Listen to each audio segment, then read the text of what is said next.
the Survivor, we bring you the best guests in all of true crime. Don't forget to subscribe and smash that like button. Here's your host, Emmy Award-winning broadcaster, Joel Waldman. Hello, everyone, and welcome to Surviving the Survivor, the podcast that brings you the best guests in all of true crime. Our host, Joel Waldman, is still driving back from Orange County, Florida. That's where the courthouse is for the Sarah Boone trial. And as many of you guys know, he has been there all week covering this very case from inside the courthouse, bringing us all kind of insider updates. And that's why I'm here today. I am filling in for him. My name is Ileana, but many of you guys know me as the COE, the Chief of Everything. For full disclosure, I am married to the host, Joel, and we have 3 kids together. So that's probably why he forced me to do this. So thank you to all of you guys for being here. Before I introduce our amazing guests, I am going to give you guys a quick little recap in case you do not know what this case is about. Sarah Boone is charged with second-degree murder in the 2020 death of her boyfriend, 42-year-old George Torres. Sarah Boone is accused of getting her boyfriend into a suitcase, then zipping it and refusing to open it. Now, the kicker to all of this is she actually filmed it on her own cell phone, and that could be a huge piece of evidence. Now, when she opened the suitcase the next day, he was dead. The question now is, did Sarah intentionally leave him in there? The state is saying yes, but the defense is saying no, she didn't, and that she was fearing for her life. They're saying she's a battered spouse. We're going to get into all of the details today. Today was a huge day because the trial finally started after a very long week. But first, let me introduce all of our guests here. Now, let's start with our newest guest. We have Dr. Patrice Berry. While she is new to STS, she is no stranger to many of you, and that's because she has her own YouTube show that many of you have already watched, and a lot of you guys have also recommended her as a special guest. So she is a clinical psychologist. She founded the 4 Rivers Psychological Services, and she also discusses various true crime cases on her YouTube channel, and she specializes in trauma. Next, we have a regular on STS. Many of you also know her, and she works closely with us on many different cases, like the Donna Adelson story. And this is Gigi McKelvey from Pretty Lies and Alibis. And not only does Gigi cover true crime cases on our channel, she's also a big victims advocate. And you can also catch her on various networks reporting from various locations on these true crime cases. And then last but not least, we have a relatively new guest to STS, but he's already a big fan favorite. And this is attorney Ryan Vecchio. He is senior counsel at Sheffield and Lohman, and Ryan is a former homicide prosecutor and is currently a victims' rights attorney. I know he was on yesterday, and he gave us a lot of insight into this case. So thank you to all 3 of you guys for being here, and welcome, Dr. Berry, for the first time. We appreciate you deciding to join us here on STS. Glad to be here. All right. So let's just start off by getting everyone's reaction. It's been a long week. We've been waiting and waiting for today. We kept thinking we were going to see these opening statements midweek, and now it's Friday, and we barely got to them. So let's start with you, Ryan, just because this is obviously your wheelhouse. The question everyone wants to know is who won today? Was it the state? Was it the defense? Who were you impressed with, and what disappointed you when watching this? So I'm going to call it a tie today. And that's because when you're giving an opening statement in a homicide case, you think you are the most eloquent person who speaks succinctly and ties everything together. Having watched these today, I lost track on both sides. You know, it's being a trial lawyer is being a storyteller. And the state had a lot of facts and a lot of information.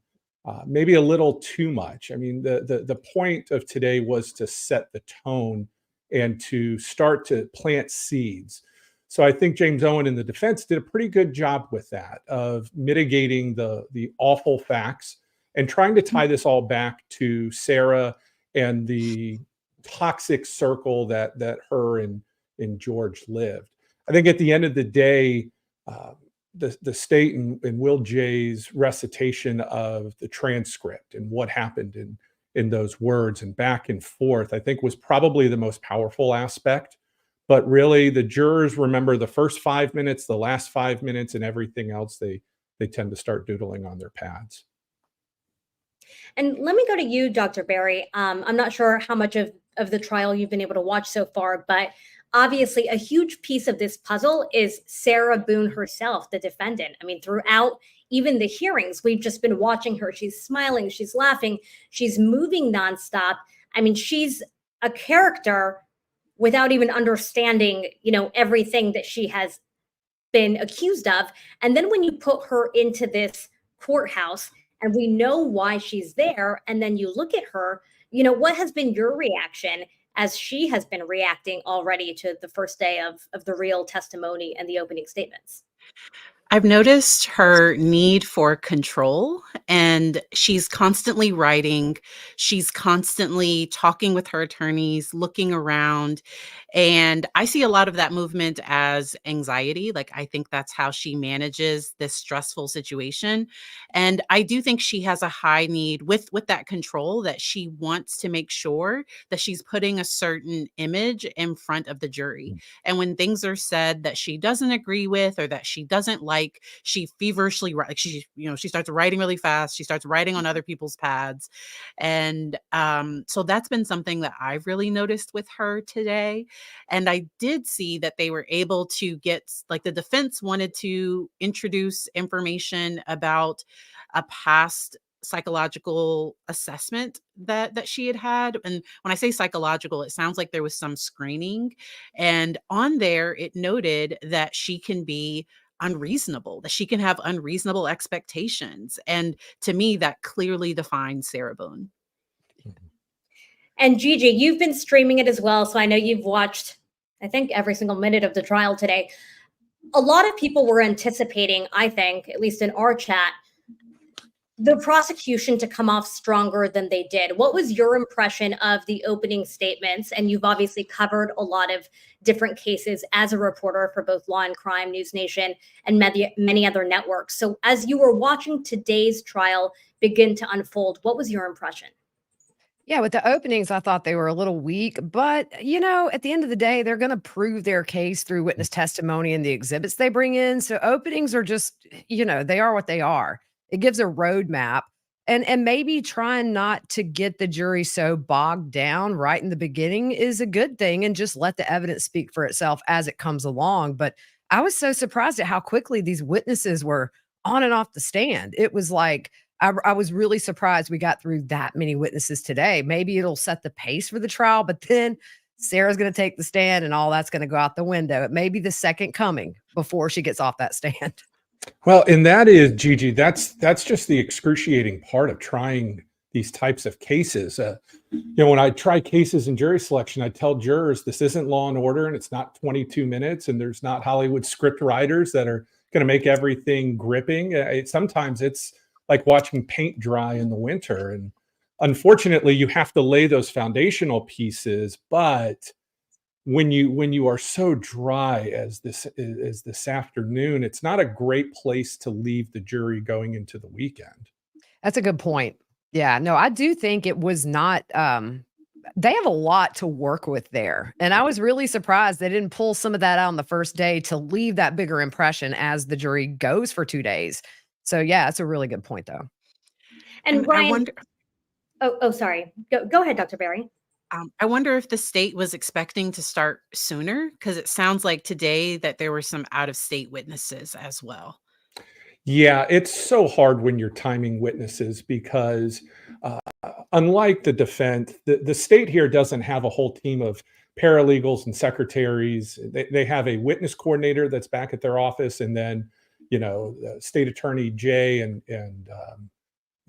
Dave Cacciatore, and they're just a two-person show up there. So it can be difficult and a little clunky at times. And Ryan, I wanted to go back to the pacing because, again, I'm a civilian, I'm a layperson, I have no legal background. But just watching as a trial watcher, the pacing seemed very interesting. I feel like it's taken us so long to get here, and now we're just like going through all these witnesses and even some key pieces of evidence. Let's talk about the suitcase. I mean, I didn't think we were even going to see the suitcase on day one. And I feel like as they were going through the pieces of evidence, I can't remember how many pieces of how many different photos they showed, but I think they showed a dozen photos or so, and they were just barely holding them up, going to the next, holding them up. And I do realize that the jurors will have a chance to review the evidence later on, and maybe we'll get back into that. But it was very fast. If you're not familiar with the case, and many of these jurors may not be, it felt like we were just racing through the information. It is. It is a bit of rapid fire. And you know, to give the state credit, when you're there in the courtroom and you're trying the case, you're trying not to screw up. You're trying to get all your points out. You're trying to be as cohesive as possible. So it's a lot easier for me to sit here, having done that, to say, let's do it a different way. But I think Joel had mentioned this on the lunch stream today. Unfortunately, lots of prosecutors are not great storytellers.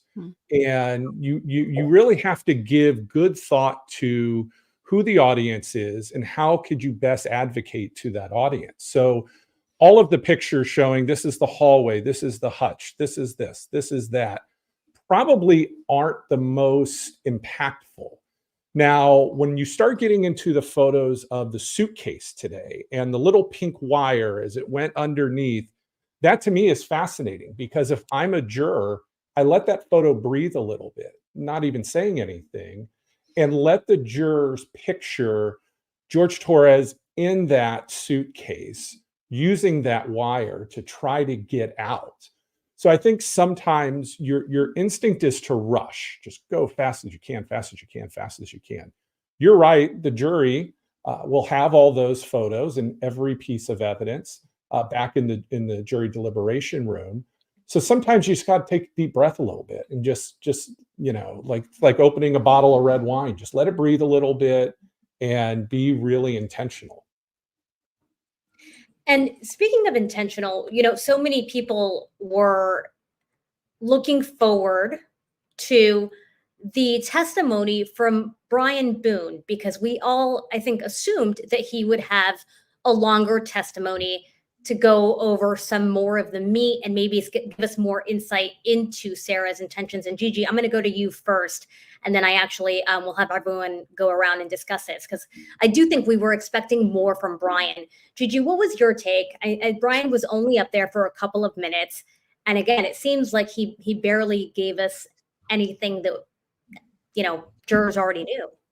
Yeah, I mean, I thought he was a great witness. He seemed really strong on the stand, but I would have loved to have explored what was her tone of voice when she called you that, or when you got her on the phone. Did she seem distressed? Did she seem upset? Did she seem like normal, hyper Sarah?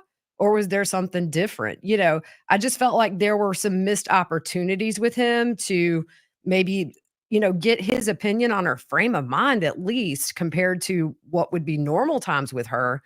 And it was really just walking through kind of what we've already heard, you know, just going over things and with all the documents and the footage we've seen.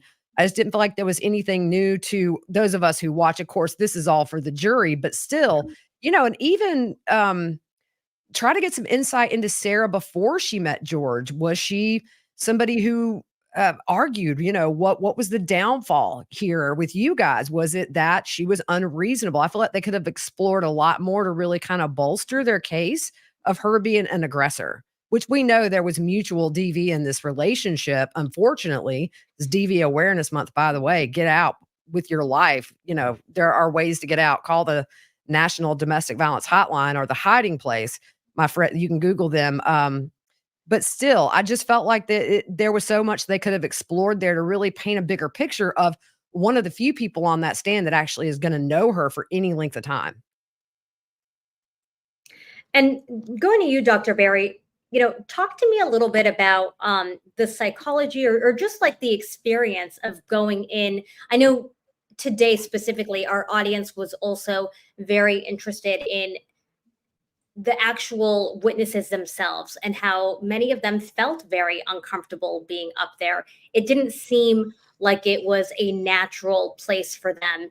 And I think sometimes as Ryan was saying earlier, attorneys have storytelling that they have to do, but really this is a production that's being done, for the jurors. They're taking it all in, from the witnesses to the attorney to the evidence.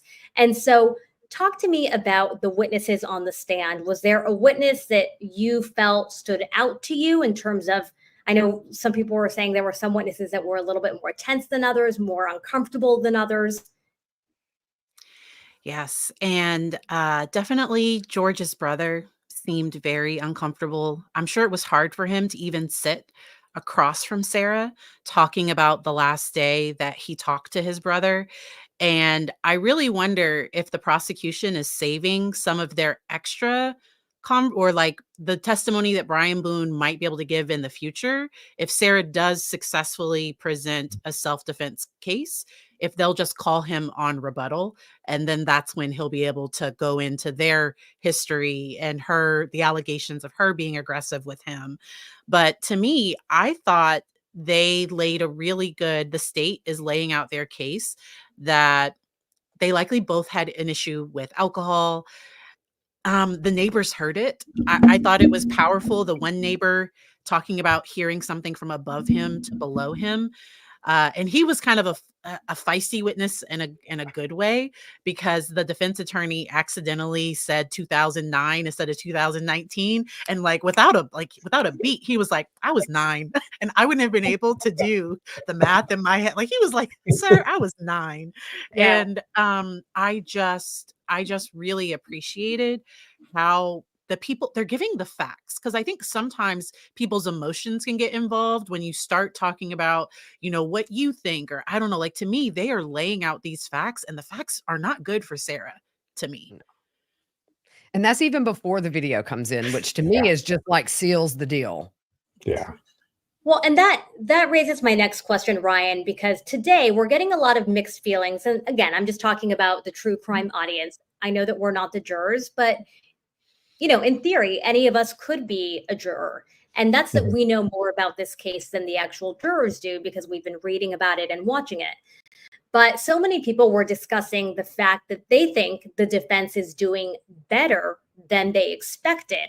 And while the evidence appears to be so heavy, I mean, we have the suitcase, which visually, just seeing that suitcase and understanding the concept of anyone going in there and being stuck in there and then dying in there. I mean, that's a very, very hard, disturbing fact to really Yeah. grasp. But you have that suitcase and then you have the videos. And so to weigh that evidence against the performance of the attorneys so far, and I realize it's day one, you know, how big of a factor does that play when the jurors are really absorbing everything, especially because, again, this is the first impression being day one? Well, I think there's a few things here. The first is the jurors are going to be told at the end in the closing instructions on the law that the attorneys are not on trial and your thoughts about them shouldn't influence you one way or another. Now, we tell jurors lots of things. Jurors sometimes do whatever they want to do. So I do think it's natural that personalities and presentation styles gravitate. Part of this was you saw Dave Cacciatore for the state today, who I trained when he started as a lawyer. I've known him his whole career. He had a very tight rope that he wanted people to walk on. So even the ex-husband, Brian, I think, is a perfect example of that. That the defense wants to go into all of these past things, and Brian's a bad witness, and he doesn't pay alimony, and sort of all of this trashing and slander. So the state can't open the door. They got to be really, really careful and constrained, which is good from a tactical decision, but it's boring as hell to watch for especially people who've been following the case. I think as the case goes on, you're going to see it pick up a little bit of momentum. But when you talk about the visuals here, it's you have a defense, and they did this through the crime scene investigator this afternoon on cross-examination, when they're talking about you could have tested the suitcase and you didn't do it.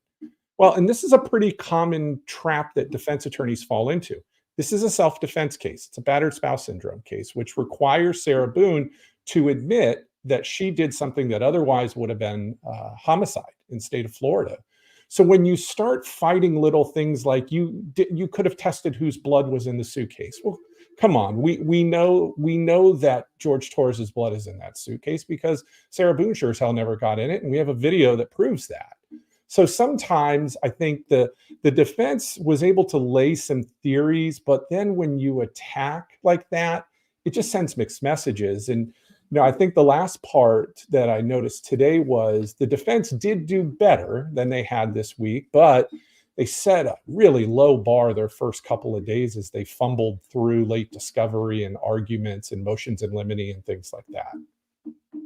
And Ryan, I just want to follow up because Margaret McGee here has a question. And she says, why didn't the state question Brian about how Sarah was aggressive with him, scratching his neck, hitting and punching him? It's like a slippery slope. I know that you said they don't want to introduce too much because then it opens a door. So how much can they introduce, or are they really that limited? Well, it's their case in chief. They could introduce in a lot of items. The law on other crimes, wrongs, and acts is very, very specific. And the line really lays that if the state is introducing her past conduct to show conformity, to show scheme or plan, then that type of evidence is admissible. To put in evidence just to show that in the past she's been a wild, crazy person who attacks at will, probably is not relevant at this point. Now, what'll happen, and this is why it's hard for our true crime fans to watch the trial, because everybody knows what the whole story is now.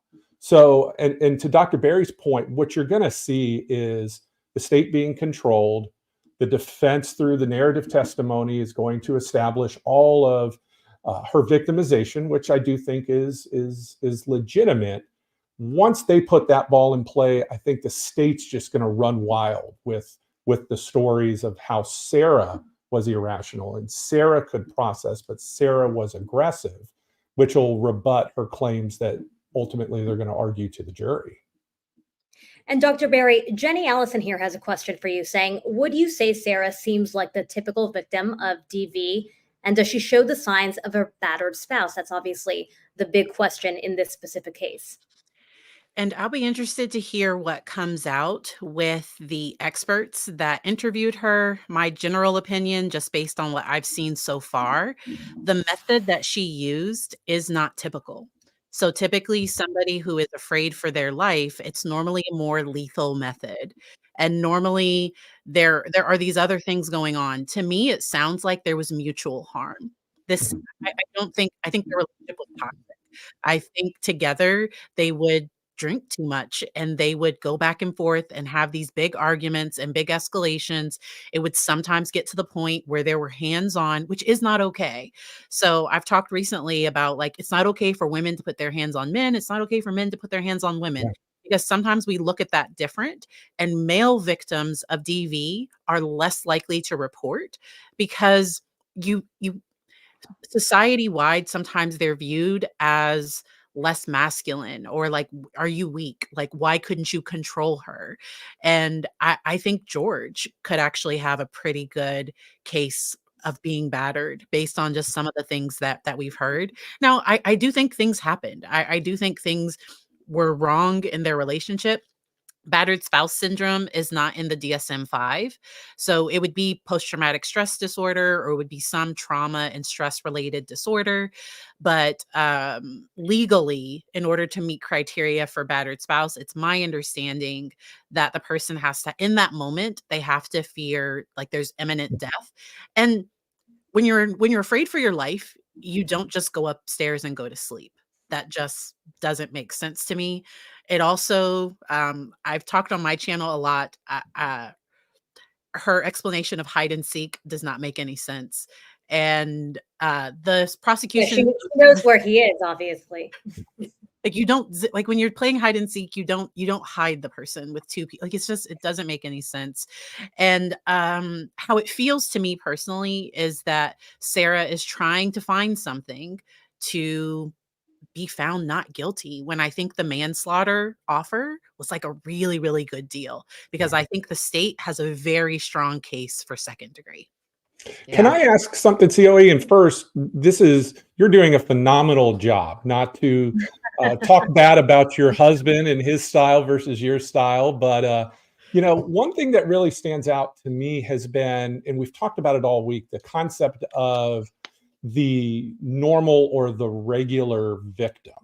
Because, and I know this working with my clients, and I know that Gigi and Dr. Barry in their lines of work deal with this too. It's an interesting concept because there's really no such thing as a typical victim or a normal victim that you can measure somebody else's response versus what the normal line is. And I think that that's going to be a really interesting way to talk through this case, because it puts the state in a really tough position, because the state's going to want to argue, just to Dr. Barry's point, which I completely agree with, a trauma response that leads to committing an act without disregard to human life or safety is not going upstairs, isn't pulling out your camera, isn't going to sleep. So the state's going to want to go down that road in their argument. Now, the defense, if they're in tune, are going to say everybody responds differently, and her triggers are different than anybody else's triggers. And it makes trying these types of cases really difficult.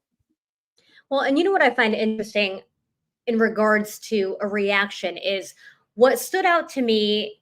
I can't even remember if it was this morning or yesterday, because there have been so many hearings before the trial actually started. But what stood out to me was when the defense was saying that she felt threatened because his fingers were out, and that his fingers were like a gun.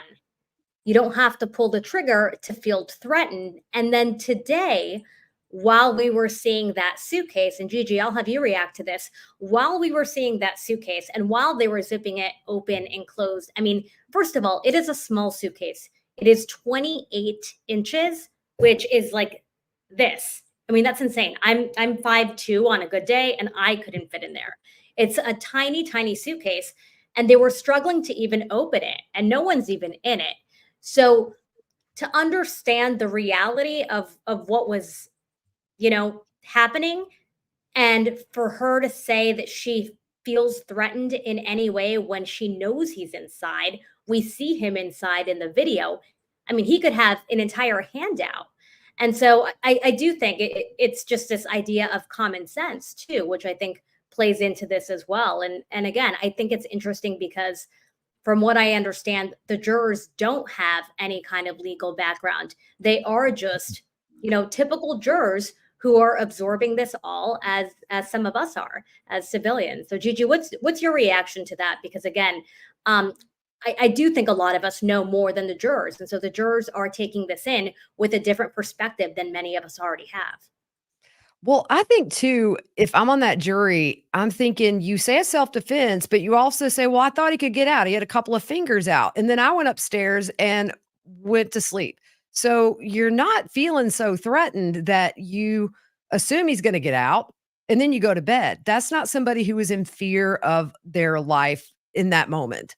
And so for me, that was a big, big thing that I thought when that was talked about is, are they really going to buy this? Not only that, the guy has marks all over him. They saw photos of his body. We didn't. We did see a little glimpse, and it did look like he had, probably that blood on his face. But what stuck out to me too, and I thought was powerful in its own silent way, are those photos of her out in the parking lot. No marks anywhere. Hands are clean, nothing on her face, nothing on her neck, no blood on her shirt.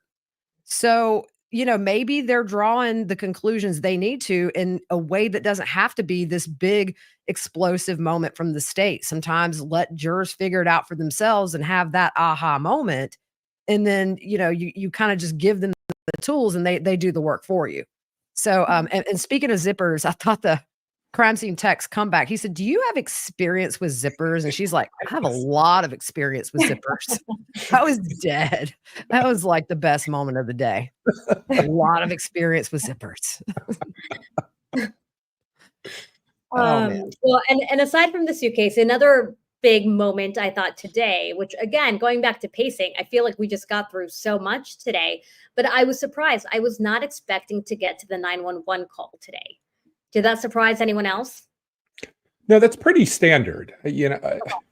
There's a couple of ways to tell these stories, and 9 times out of 10, when you're trying a case as a prosecutor, you just default to chronological order. So in that regard, that's something that I would have anticipated today. And I think hearing that 911 call was powerful, especially because now that we being people who are very familiar with the case, since we understand the facts, you're listening to it and you're hearing, so many people in our audience today were saying, you're hearing that Sarah is not labor, she's not breathing, like she just performed CPR. She's not reacting the way that a normal person would. Dr. Berry, speak to us about what a normal reaction would be to a situation where you just found your boyfriend dead in the suitcase that you forgot you put him in. I would think there would be some panic and some grief about the person's death. She never once, the way she said, I found my boyfriend dead. Like, it was just like matter of fact, like he's, and the fact that she never called 911. I did think that was important, that they got it out of Brian Boone, that he had to tell her 3 times to call 911. And I think some of that is going to stick with the jury a little. And if I was on a jury, what the person said immediately following the event, that's what I would give more weight versus what they're saying in court now. But that's me, and I'm an analytical person. Like, that's just how my brain works. Because what she said then, she was concerned about her Dr. Pepper. She was concerned about her needs, her wants, her desires. And I think the jury is, I wonder how that's going to play. And I do think there is a juror that's seated that has their own history of DV, and how that's going to play into how Sarah is judged in this case. Well, and look at this, Dr. Berry, because we don't have a system of professional jurors like they do in other countries, people and jurors go back to, what would I do in that situation? Yeah. And that's a really good thing to think about when you're presenting trials, is not overcomplicating it. And obviously Sarah Boone's reaction then, her reaction now, and her reaction as she's giving her own testimony is going to be key. I mean, we are watching her, we're observing her, and I'm sure the jurors are especially watching how she's reacting to all of, of everything that's being presented in the courtroom. Diego has this question: why is Sarah Boone going to testify as a narrative instead of a Q&A? And what does that mean, and how is that beneficial? So what we've heard this week is a lawyer has an ethical responsibility to keep their client and advise their client from committing perjury, making false statements under oath. Here in Florida, that's actually a felony that's punishable by up to 5 years in state prison. So based upon the myriad of stories that Sarah has told, from soup to nuts here, the attorney has reason to believe that when she goes and swears in like any other witness during her testimony, she's going to contradict and lie about statements that she's going to make that are different than prior sworn statements that she has given.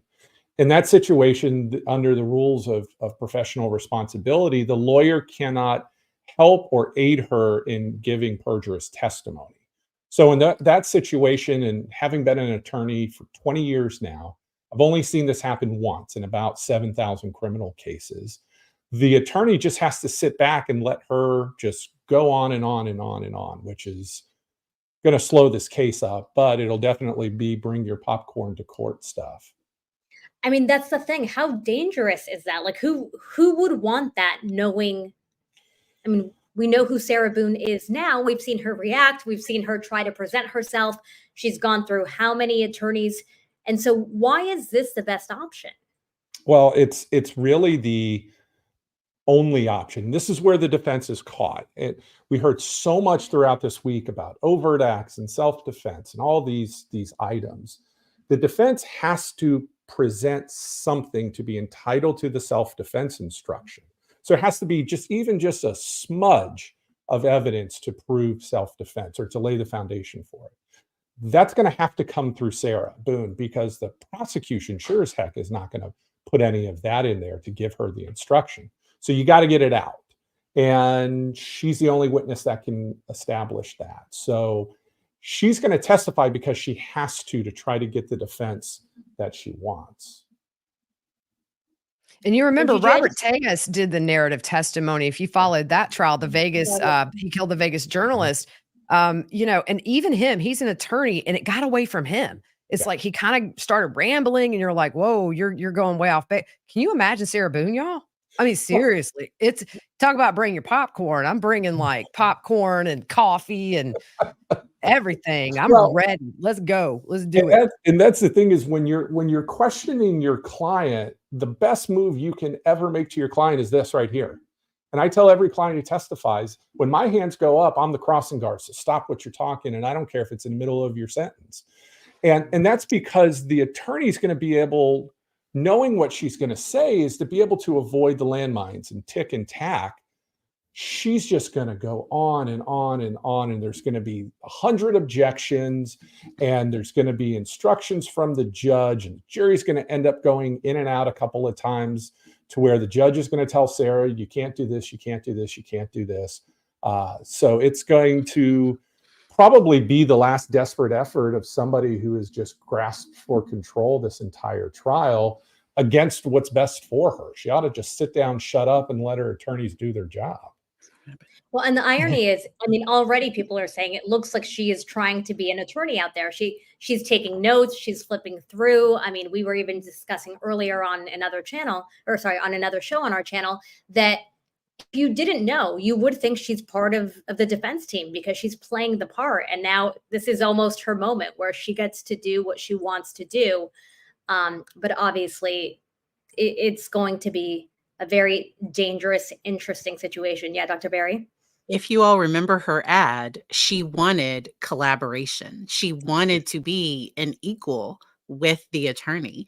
And she very much wanted to have a say in what was happening in her case, but in a way of like, she wanted control again. And I think that's going to be the thing that's going to cause her to lose this, potentially lose this. And I think she's going to blame them. She does not take responsibility for her actions. When this goes poorly, she is going to look to Owens and to Henderson and to all of her attorneys, to the judge. Like, she's going to make herself the perpetual victim that, woe is me. Oh my gosh, I was done so wrong. And I still think Patricia Cashman was probably her best bet at like a seasoned attorney that knew what they were doing. And but Miss Cashman would have never let Sarah drive the boat like this. And I don't think she should be driving the boat, but she is. Well, and there were a number of attorneys that fit that exact mold. And I've known Trish Cashman for 2 decades. And if I ever did something to get arrested, she's probably the one that I would call. But she doesn't put up with crap. And that's what we were seeing here. But, you know, I think about it this way, and it was always fascinating to think about the minds of the people that I prosecute, especially in homicide cases, because Sarah has sat in jail for years, literally years. She knows what happened that night. She's the only living witness to what happened that night. She knows the evidence against her. And I think sometimes it's a defendant trying to put themselves into an alternate reality to try to convince themselves that their version is correct.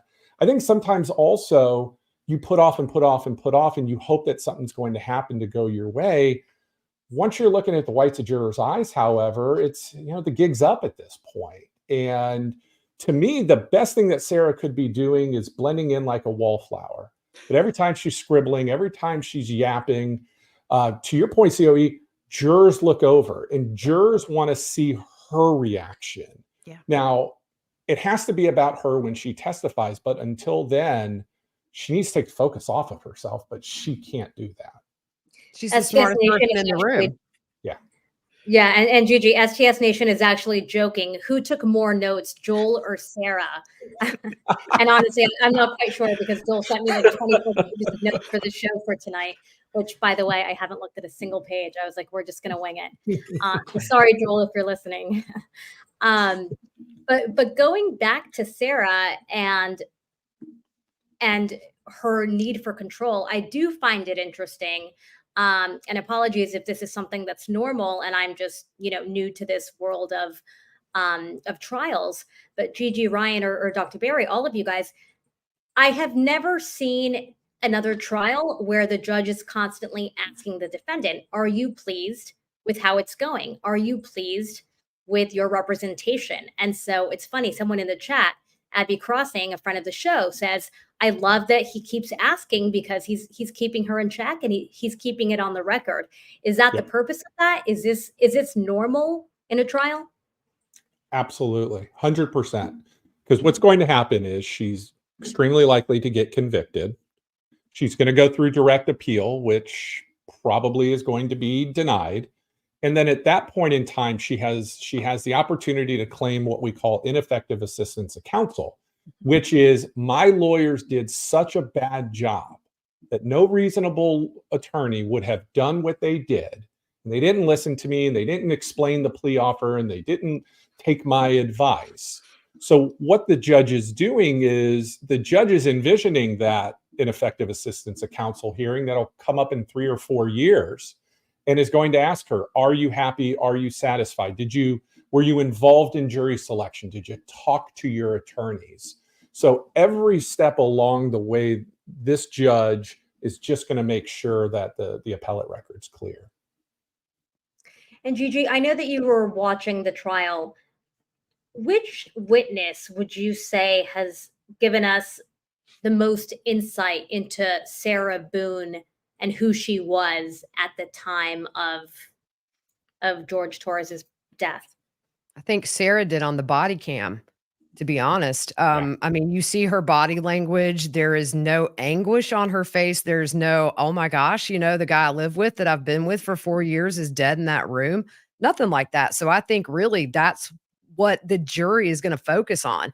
And maybe the prosecution doesn't have to put it all on the table right now because they know when she gets on that stand, it is going to be like a rocket. She's going to go off and they're going to have plenty. And I think, Sarah is going to be her own undoing in this trial on that stand, just like that video was for her self-defense theory. So really, I think Sarah was the best witness today as far as convincing that jury that she has no remorse. This was not her in fear of her life. And, I really do think she didn't mean for the guy to die. But I think she really, why are we going with this battered spouse syndrome? I think accident's a lot easier to believe. Hey, look, you hear my voice. I'm slurring my words, but it's that control. She doesn't want to admit she made a boo-boo, got too drunk and left poor George in the suitcase. It has to be something bigger to make her the victim and not him. And so I think that's going to come out throughout this trial, I think. Well, and that's where, Gigi, this case is so fascinating to people who try cases or watch cases, because what you really have is her wanting to say that she was almost temporarily insane at the time and had just sort of a PTSD battered spouse trigger. But she can't argue that in Florida.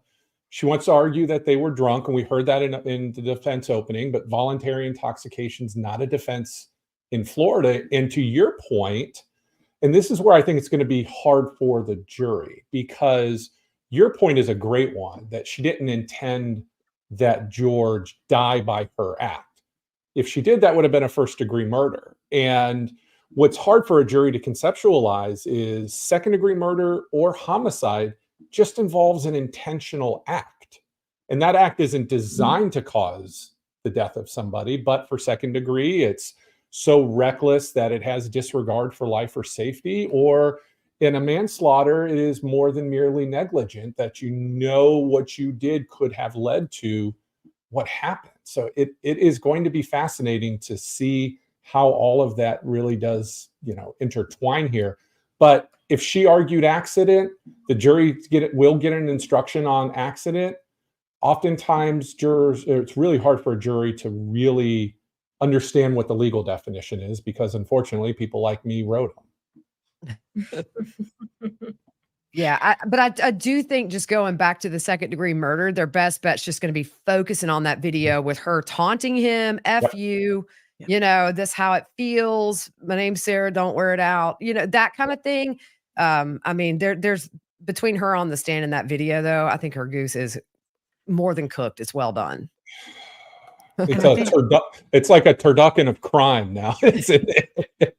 And we've already gotten a glimpse of her on the stand. The jury hasn't yet, but in one of the motions hearings, which I think is rare. So I had never heard of the defendant getting on the stand during a motions hearing, but she actually got up there and she added in that I was drunk, like that she was hungover or drunk the next day. And I'm pretty sure her attorney had no idea she was going to say that. And I truly think she's going to create extra landmines, because I think part of what she's writing is the story that she's going to tell, and the things that she's going to want to clear up later, and the things that she thinks makes her look bad. Because I think it's more about the perception, because I think she doesn't want to be seen as a murderer. Like, she doesn't want to be seen that way.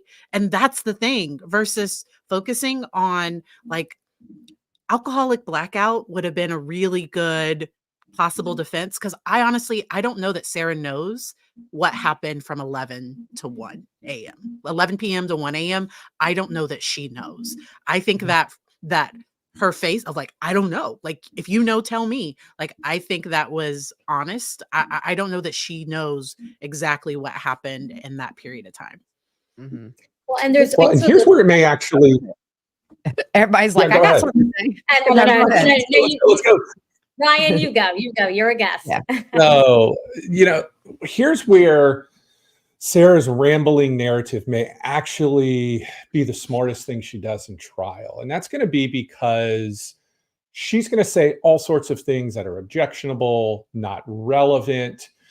You want to be careful as the prosecutor not to be seen to be taking advantage of and beating up on her excessively, even though I think very few people like her. But the state does not really have a good remedy for her putting in improper evidence, because under the case law, the state really can't ask for a mistrial. And if the state were to request a mistrial, there could be an argument that double jeopardy attaches and she walks. So the person it's going to be toughest on actually is the judge, because he's responsible for the integrity of the case. And the state's going to be going back and forth, but she's going to ramble so much, to Dr. Barry's point, it's going to be really hard to cross-examine her. But the thing too, I think what is a potential landmine for her in the defense is, how is she going to react when cross-exam is going on and she feels like she again is the victim on the stand? Are we going to have an outburst? Are we going to have the body language of just, like, I'm better than you? And it's just going to, this is going to be a good one to watch, y'all. I think she's going to feign ignorance, and she's not going to understand words. So she does this incompetence thing so she either wants to be seen as the smartest person in the room, but when you have her cornered and you're right, all of a sudden she has no clue what you're talking about. And so I think that she will go back and it'll be, I don't understand the question.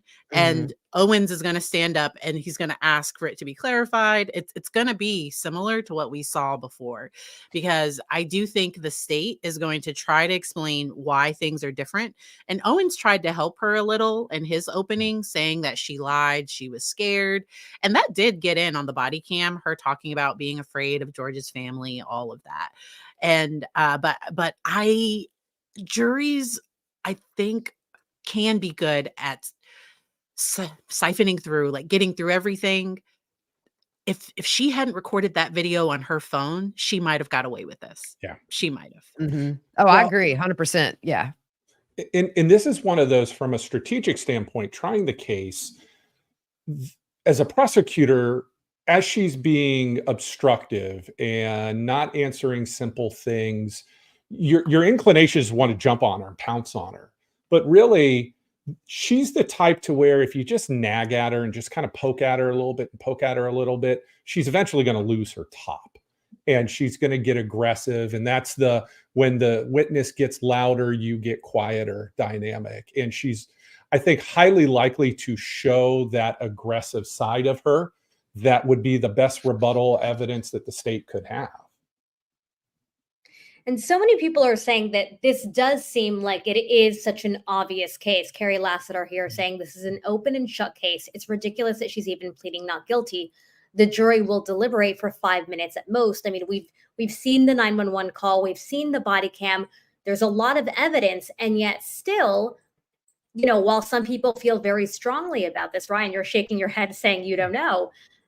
You know, there are still so many questions, and I think that's what is interesting, especially because I think eventually what will be a key moment is trying to figure out what happened for those 11 minutes between video 1 and video 2. And Dr. Barry, you said that, you know, she may not know what happened throughout the night, but those 11 minutes, no one knows what happened.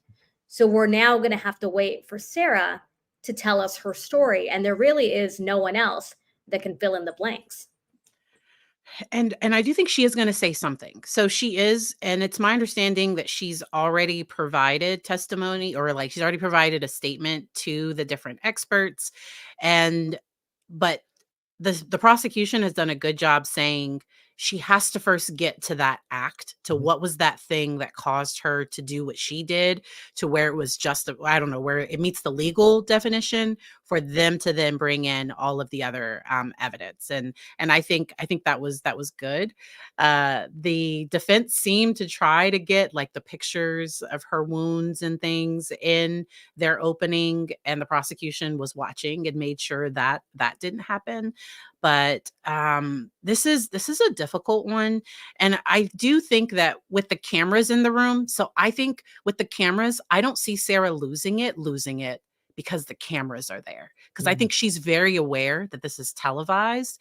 And if there were no cameras, I do think she would have tantrums. I do think it would be a thing. And I could be wrong, but I do think with the cameras there, because she's so just concerned with her image, I think she'll start blinking a lot. I think she'll start leaking with her body language and everything, but I don't see her having an Aliyah Boulaban like explosion or anything, or Robert Tellis, you know, getting really angry. I don't see her doing that, but we'll see. Well, and I don't see a jury deliberating 5 minutes here. Look, it's a good state case, but I'll tell you, without, you know, any trial attorney loves telling war stories. And about a decade ago, I tried a second-degree murder with a female defendant in that very courtroom, whose ex-boyfriend, who showed up at her house and they got into an argument, was shot right between the eyes at about 3 foot of distance. And the evidence was his hands were up like this when he was shot because of the blood patterns on the back of his hand. And the neighbors heard an argument and only heard her yelling. She didn't call 911. So here it is the entire time thinking this is a great case. She claimed self-defense. That jury deliberated 15 and a half hours before acquitting her. So although Sarah is crazier than a $3 bill, and although she didn't call 911, and although she's drunk and playing in a suitcase, and to all of us, it seems like just check the form and let's go. Jurors sometimes get into their head and get into their feelings a lot. And not that the job they do isn't important, but the job that they do is simple. They are to assess the evidence, determine what's credible, and apply it to the law as they're given. But sometimes jurors just will go crazy. So I actually think by the end of this trial, I will not be shocked if this jury deliberates 5, 6, 8, 10 hours worth of time.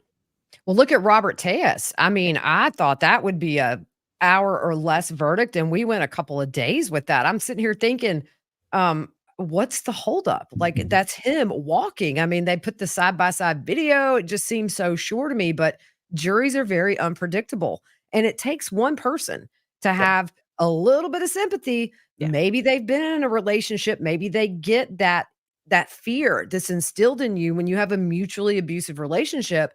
And, you know, so I don't sit here comfortably and ever say they're going to get it. It's going to be a quick guilty. I've seen cases where it's a hung jury, and it to me, if I were on that jury, it would have been an absolute. But, Yeah, Tejas was really surprising to me just because I don't think I've ever seen more of a slam dunk case, and yet they went days. So you never know. And what about the timeline? So I feel like we got through so much today. Was it 10 witnesses? Pretty Did we get close. through 10? Yeah. I'm like, I feel like we got through 10. And I think there is something, Julie, correct me. I think either Julie Frew in the chat, I think there are 52 or 54 witnesses. So I feel like we're moving quickly, but they're expecting the timeline to be about 2 weeks or so. Does that seem like we're on par for that? Well, the state has listed those witnesses. They will not call every witness on the witness list. And sometimes that's for strategic reasons. Sometimes that's you have backups just in case your lead deputy gets into a car crash or has COVID or something like that. So they did go fast today. Once you start getting to the detective, once you start getting to some of the forensics, the psychologists, that testimony is going to go much slower. Yeah. But a lot of today was just one or two facts that you needed for the witness and then move on. And although it didn't seem like a lot of explanation, the state had to put that evidence in so that when they get to closing arguments, they can weave all of the witnesses together to tell the story. And in terms of the pacing, I know that I said for me it felt fast. Do we anticipate that the pacing's going to change? And are we going to revisit some of that evidence? Likely. I think that, and you started to see this a little bit through the crime scene tech this afternoon, where it was a little bit slower as you're laying predicates to introduce in exhibits. It just becomes mind-numbing. And as you start to put additional things in, it's going to slow up some. And Dr. Berry, some people were asking about, obviously not an issue because she got denied and she doesn't get her list of snacks, but that was obviously a huge thing. It was a human interest story that everyone just could not get over the fact that she wanted all of these specific items, like a very specific items of, I can't remember how many Pop-Tarts, how many peppermints, 2 bags of chips. Five peppermints. Yes, Okay, 5. 5. Yeah. So is this just part of that control again? Is this just part of her trying to establish some kind of presence in the courtroom and some kind of, I guess control? This is a great place. So narcissism is a spectrum. And I don't bring up that term or word lightly, but what comes off for me, because there are other people, so I've covered this case on my channel, and some people will say they get vibes of possible like borderline personality disorder. They kind of feel that Sarah is manipulative in that way. For me, it seems that she is the show. She is the main star, and she comes off incredibly entitled to me. I have not met her. I do not know her. I cannot diagnose her. But I, once again, that spectrum goes from narcissistic personality disorder to just some traits. And at minimum, because the state is bringing up, so during the state's voir dire, they asked the jurors if they had any experience with personality disorders. And I do think the state is getting a feel that Sarah might have some type of personality disorder, or like there's some disordered personality going on with her. And that would explain why after your partner dies, you would have no empathy, just no like it. It was painful to watch. And I've watched the interrogation. I've watched the things a few different times, but even she only seemed concerned for herself and her well-being. She would throw in the name of her child or her dog, but it was to have them have sympathy for her and to let her leave. To me, she's always concerned about herself. And it didn't surprise me that she asked for snacks, that she asked for that specific thing. And I'm glad the judge set the boundary of no, like if your lawyers want to provide it, they can. Because she asked for the water, and have y'all seen her touch it? So I haven't seen her even touch any of the water, or I haven't seen her even take a drink or a sip. But she wants it in front of her. Notes. She's too busy taking notes. Yeah. Dr. Or the G, hair or and makeup too, she asked for the hair and makeup. It's almost like she thinks she's going to the Oscars instead of to her second-degree murder trial. I mean, yeah, I've no, never heard of anybody say, "Can I have hair and makeup?" I've I mean, never we heard didn't it. even have hair and makeup in TV, like at network level, like when Yeah, they flew out, like we would not have hair and makeup. They were like, "You're on your own. Like you signed yeah. up for that." Clearly, And I'm we on were my on own with the TV with a makeup. very big Look, one. I mean, same, tomboy same. problem. And I don't hate on her for asking because some of the things she asked for, she got. She got all of her discovery when she was representing herself. And they were like, no other defendant has gotten these fireproof bags and been able to have all of their discovery. No other defendant has been able to get extra time. And so sometimes her demanding, and she says their request, they come off demanding to me because she said, I think in a letter or something, I'm not demanding. And it's like, ma'am, okay. Okay. But like some of the things she's asked for, she has got. But I love Judge K. Judge Cranick is amazing. And he is setting boundaries in this case that I think were needed. Absolutely. And Gigi, people were saying in the chat, is there anything that could save like the appearance and the persona of Sarah at this point? I feel like she's shown us who she is. What are your thoughts on that? Well, we still have a lot of trial to go, and it just really matters to that jury. So I'm just really, and that's the best thing I love about being at a trial in person is being able to watch that jury. And because they do look, I sat through Lori Vallow, some of Chad Daybell, Murdaugh, and I mean, that jury constantly looking over at key times to see what they're doing. And I mean, like you say, she's very lawyer-like, or at least in how she wants to them to perceive her. So I just feel like I don't know. I mean, she needs to whip up some fake tears. If she's got onions for lunch, I'd be rubbing my eye when I sat back down to get a tear flowing, because right now she just looks like she's an assistant and not the defendant on trial. It's just if it was self-defense, I would be thinking about that moment, thinking my life was going to end, and I'd be crying when I saw that suitcase, or I would look uncomfortable, and she's like stacking her papers nonstop. So I just feel like that, juries are able to perceive body language just as a layperson, not like Dr. Barry, who's the trained professional here. I mean, we can look at people and say, your body language is really off. Not going to be hard with her because it's so far away from where it should be, just in general. And It's just the opposite.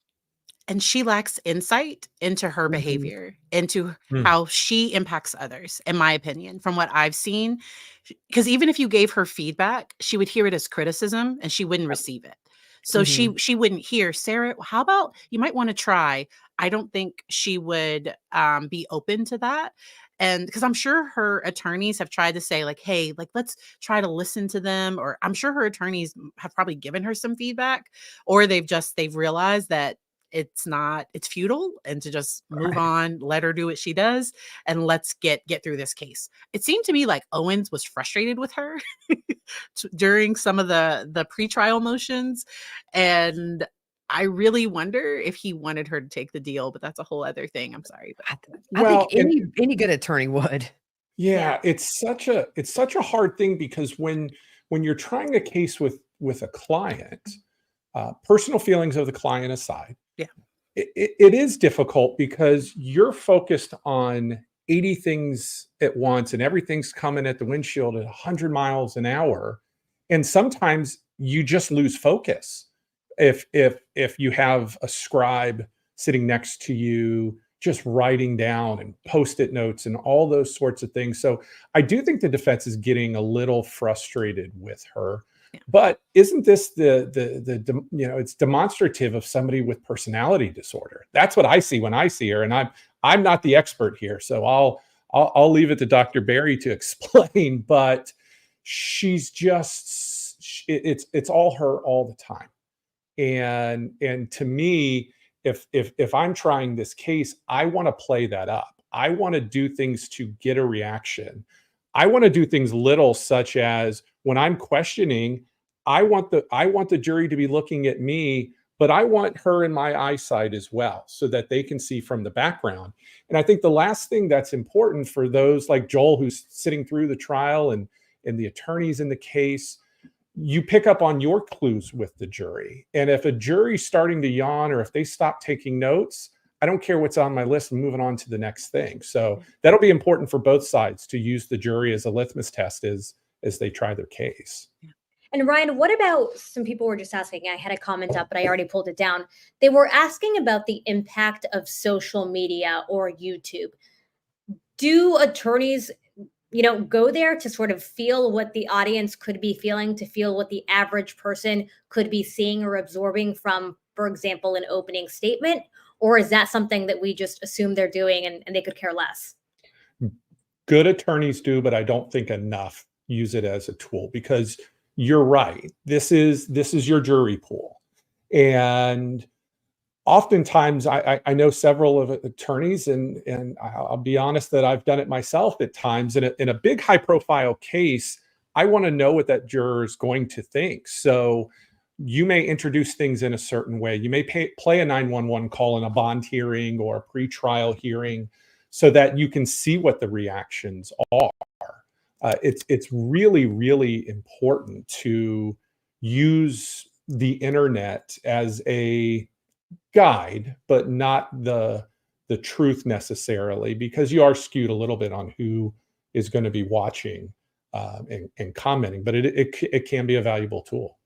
Yeah, and I've had attorneys in cases I've covered reach out after the trial was over and say, "Hey, your listener comments kind of helped me a bit." And I've had people, other people say, "I watched your episode on this, I watched it on that, I watched you on STS or whatever." And so, yeah, I have had personally attorneys from cases say it was, not like it made or broke their case, but it gives them a little insight, because I mean, after all, the jury is really just a smaller portion of the people, maybe not even invested in true crime like the listeners are, but still just the general public, lay people who, every day don't see this kind of stuff and don't hear about this kind of stuff. So I think it's, like you say, I think it's a smart thing, and we have this tool nowadays. So, well, and that's happening real time, Gigi. I've had a number of cases that were televised live, and I'd go to the court TV producer in the back of the room and just kind of, even if you didn't say anything, kind of get that gasp of, oh my gosh, that was good or that wasn't. And I know Joel's been talking about this every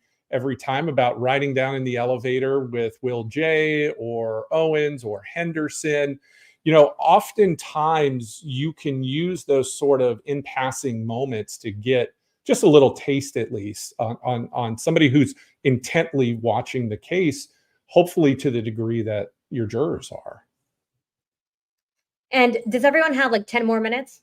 Yeah. Yeah. Good. I have to leave in 10 because I have to go pick my kids up. Story of my life. Ryan, I can't complain. I know you have 6 kids. You win. You win. You know what? It's zone defense. Don't complain about kids because Ryan has 6. I was like, fine. But so obviously today, it was Friday. It was a big important day. It was the start to, the meat of the trial, but now we have this big break in the weekend. What do you think would be the smartest thing to do and to come back strong on Monday? I mean, obviously the jurors were going to have the weekend off, and I feel like that sort of slows down the momentum that they were building today. So I think to me, it's video time. I think right out of the box, first thing Monday morning. Personally, if they could have gotten to it, I think it would have been a great out for this afternoon. But at this point in time, more than just laying out all these photos, I think they really need to start focusing on the suitcase again, the size of it, how big George was, the video, those sorts of things. I think you really want to start off Monday strong, and that's where I would go. Mm-hmm. And it's going to be powerful when the medical examiner testifies, because, that is a very slow, painful death to suffocate. I mean, at some point, there's no more oxygen in there. And we know he was probably pushed down, probably hit with the bat. So if I'm the prosecution, I'm really going to try to get that medical examiner to talk about the suffering that took place before he passed, because things like that, they're going to see autopsy photos. They've already seen photos of his body as it was. But that's going to be one of your stronger moments for the prosecution. It's just that medical examiner testimony. Well, and that testimony about positional asphyxiation is just horrific to have to listen to if you're a juror. And it's awful. It's not that there's a good way to die, but No. it's up But I there. think people can feel that panic almost. It's such a this is such a unique case. I've never covered a case where somebody was zipped in a suitcase and died in the suitcase. I've plenty where they were put in after, but I think everybody during that testimony, I think most of that jury is going to be feeling claustrophobic, and then you imagine him actually in there. That's going to be super powerful in a way that the prosecution really doesn't have to do anything but put that witness on the stand. Well, and Well, and you can feel the it just gives you, desperation. it gives you this unbelievable opportunity in closing statements, because even if you look at the 2+ minute video where George cries out, Sarah responds, you think about it, every moment that he's silent, he's gasping for air. And even if there's 3 or 4 seconds of silence, I've done this in trials myself, just stand there for 5 seconds. And, COE, from your background and any of us that do this, 5 seconds of dead air is a tremendous amount of time. Yeah. And what I go to is, in that 5 seconds, George breathes 2 or 3 labored breaths. He's fighting for his life. He just wants to get out of the suitcase. So I hope that the state will take it there, because just the visual of that, I think, will transcend any sort of defense that is attempted in the case. Yep. Absolutely. And I was going to say earlier, I mean, you can really hear the desperation, not knowing any other evidence, not seeing anything else, but just watching that video. And even if you don't see it, just listening. I remember the first time I actually didn't see it. I was listening, because sometimes during Joel's podcast, I'm not always watching, but I'm always listening because I have my kids. But I was listening, and I remember I stopped what I was doing to look over, because I could feel what he was feeling just listening to him.